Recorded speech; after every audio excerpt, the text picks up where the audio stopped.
Ikatan Dokter Anak Indonesia itu sangat benar, dan kita juga sangat mengapresiasi atas kepeduliannya terhadap anak Indonesia. Memang jelas itu bila seandainya dipaksakan harus dibuka sekolah seperti biasa lagi pada saat ini, takutnya akan menjadi lahan baru untuk COVID-19. Karena saat ini kurva kematian, kurva positifnya semakin menaik, dan PDP-nya juga semakin menaik, bukan semakin turun.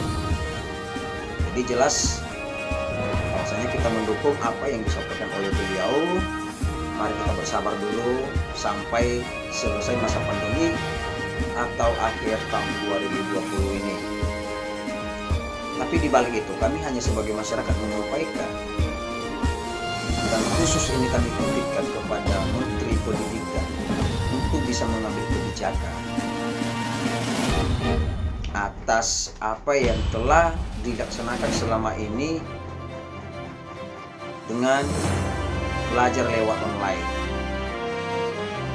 Bukan kami tidak setuju, bukan kami melawan peraturan yang sudah ditetapkan, dan bukan melawan protokol kesehatan. Itu penting juga untuk menjaga korban jiwa dan korban nyawa. Hanya saja jika sistemnya sekarang masih lewat online untuk dilakukan pelajaran, mari kita punya memiliki prasangka, mungkinkah mereka di situ sama enggak gitu. Kenapa kami menyatakan hal itu?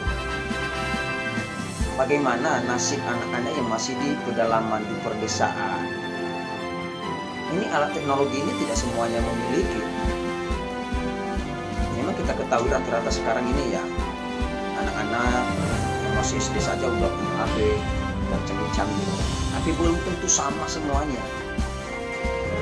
Belum tentu. Di daerah-daerah lain kita belum tahu. Coba dulu terjun di lapangan, cek semuanya sama enggak. Bayangkan sekarang anak SD ataupun TK mampu enggak tuh kira-kira belajar lewat online ini. Kalau sekarang itu anak masih di bawah umur 10 tahun, dan dia juga termasuk anak pertama untuk kedua orang tuanya, lalu orang tuanya tidak punya pengalaman masalah teknologi ini, bagaimana nasibnya? Jadi kami ini ya hanya menyampaikan dan sangat setuju dengan apa yang disampaikan oleh Ikatan Dokter Anak Indonesia ini. Itu rasa peduli. Daripada mengorbankan yang 1 juta itu secara perkiraan, mending tak usah dan di stop untuk sementara dulu belajar lewat online ini. Kasihan yang lain itu yang masih di perdesaan pedalaman itu ketinggalan. Itu yang kita harus prediksi, yang harus kita analisis.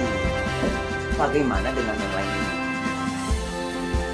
Kalau di kota ya sah-sah saja, mau gimana caranya belajar ya sah-sah saja, mau lewat apa bisa.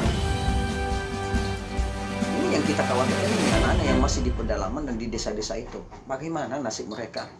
Itu yang kami pernyatakan sekarang ini loh. Coba kita bayangkan nasib mereka. Jadi kami harap Menteri Pendidikan dan pemerintah secara keseluruhan bisa mengambil kebijakan, baik di pusat, di kota, di daerah.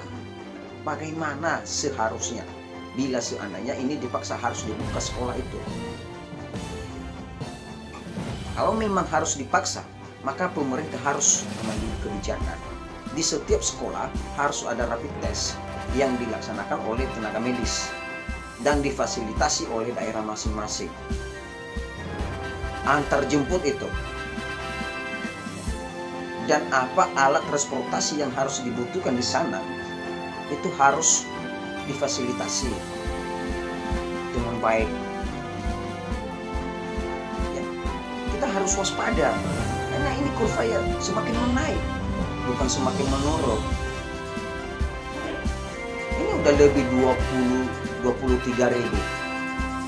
Udah lebih 23 ribu yang sudah positif PDB. Lalu nasib kita bagaimana? Anak-anak bagaimana? Jadi kami tidak memaksa kehendak. Kami tidak memaksa kehendak. Sekali lagi kami mengatakan kami tidak memaksa kehendak. Hanya sebagai